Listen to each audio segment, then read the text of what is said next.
నమస్తే, welcome to SR6 news. Rangareddy జిల్లా మహేశ్వరం నియోజకవర్గం నుండి మాజీ మంత్రి సబితా ఇంద్రారెడ్డి అనుచరులు 8 మంది మీర్పేట్ కార్పొరేటర్లు చెవెళ్ల పార్లమెంట్ బీజేపీ అభ్యర్థి కొండ విశ్వేశ్వరరెడ్డి ఆధ్వర్యంలో బీజేపీలో చేరారు. కేంద్ర ప్రభుత్వం నరేంద్ర మోడీ పరిపాలన చూసి దేశ ప్రజలు బీజేపీలోకి బ్రహ్మరథం పడుతున్నారని మహేశ్వరం నియోజకవర్గం ఇన్ఛార్జ్ అందెల శ్రీరాములు యాదవ్ మాట్లాడుతూ, కందుకూరు మండలం ఫార్మసిటీ మెగా సిటీ మెట్రో రైలు తగిన ప్రకటనలు చేయక ఇక్కడ ఉన్నటువంటి రైతులు ఆందోళన చెందుతున్నారని, సీఎం రేవంత్ రెడ్డి ఇచ్చిన వాగ్దానాలు కాంగ్రెస్ అమలు చేయడంలో విఫలమైందన్నారు. ఈ కార్యక్రమంలో రంగారెడ్డి జిల్లా అధ్యక్షులు బొక్క నరసింహారెడ్డి, కన్వీనర్ దేవేంద్రరెడ్డి, కొలాన్ శంకర్ రెడ్డి పాల్గొని కొండ విశ్వేశ్వరరెడ్డికి మద్దతుగా తెలుపుతూ కాషాయపు కండవలు కప్పుకున్నారు.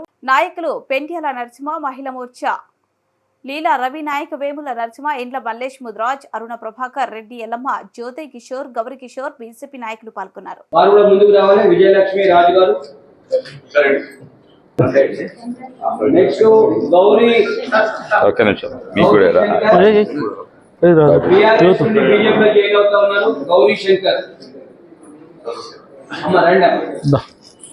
జ్యోతి కృష్ణ కిషోర్ బీఆర్ఎస్ నుండి జ్యోతి కిషోర్ గారు కూడా బీజేపీ జాయిన్ అవుతున్నారు. వారికి స్వాగతం సుస్వాగతం.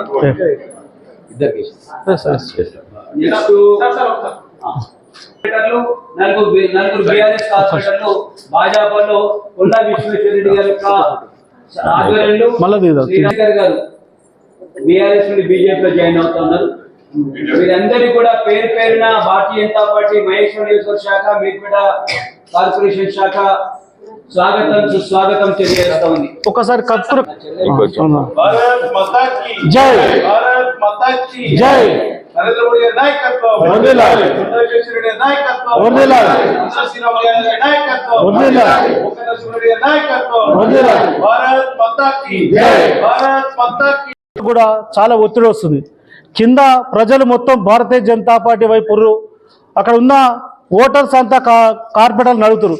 మనం నరేంద్ర మోడీ గారికి ఓటేద్దాం, మీరు కూడా భారతీయ జనతా పార్టీ వైపు ఉండమని వాళ్ళ మీద ఒత్తిడి చేస్తుంటే వాళ్ళు కూడా నిజంగా కూడా 10 ఏళ్లలో నరేంద్ర మోడీ గారు మచ్చలేని నాయకుడు ఉండు కాబట్టి, దేశానికి అవసరం కాబట్టి ఈరోజు కార్పొరేటర్ రావడం సంతోషకర విషయం.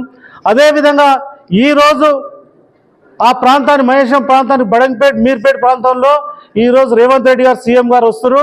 రేవంత్ రెడ్డి గారు మేము అడుగుతున్నాం, గతంలో జైపాల్ రెడ్డి మీ మామగారు, అదేవిధంగా గతంలో సబితా ఇంద్రారెడ్డి ఇద్దరు మినిస్టర్లు ఉన్నప్పుడు ఆ రోడ్ నెంబర్ 26 అది 150 ఫీట్లు అని చెప్పి ఇప్పటి వరకు దాన్ని పట్టించుకున్న పాపానే లేదు. గతంలో ఉన్న కాంగ్రెస్ పార్టీ కానీ, మొన్న బీఆర్ఎస్ పార్టీ కానీ ఈ రెండింటి పట్టించుకోలేదు. మీరు అక్కడ వస్తారు కాబట్టి దాని మీద ఏమైనా హామీ ఇవ్వగలుగుతారా అని అడుగుతున్నాం. ఎందుకంటే మీ మీద నమ్మకం లేకనే ఇలా కార్పొరేటర్ అంతా వచ్చి భారతీయ జనతా పార్టీ మీద చేరుతారు. మీరు ఇంకో విధంగా మొన్న సీఎం అయినాక కూడా ఫార్మా సిటీ మీద ఒకరోజు ఫార్మా సిటీ ఉందంటారు, ఒకరోజు ఫార్మా సిటీ లేదంటారు. అసలు ఫార్మా సిటీ ఉందా లేదా? ఈ మహేశ్వరం ప్రజలతోటి చెలగట్టడం మంచి పద్ధతి కాదు. అదేవిధంగా మీరు మెట్రో తీసుకొస్తామంటారు కందుకూరు వరకు, అది ఎప్పటి వరకు చేస్తారు? తెచ్చేది ఉందా లేదా? రైతులను మోసం చేసిరు, మహిళలను మోసం చేసిరు. నిజంగా కూడా అవ్వలో తాతలకు పింఛన్ ఇస్తా అని చెప్పి ఇప్పటివరకు పింఛనేయలేరు. మిమ్మల్ని ప్రజలు నమ్ముతలేరు కాబట్టి ఇవాళ భారతీయ జనతా పార్టీకి ఇవాళ కార్పొరేటర్ రావడం సంతోషకర విషయం. మీరందరూ రావడం, నరేంద్ర మోడీ గారి ఆధ్వర్యంలో అందరూ కష్టపడి పనిచేసుకున్నాం. మీ అందరికీ వెళ్ళ భారతీయ జనతా పార్టీ అండగా ఉంటుంది.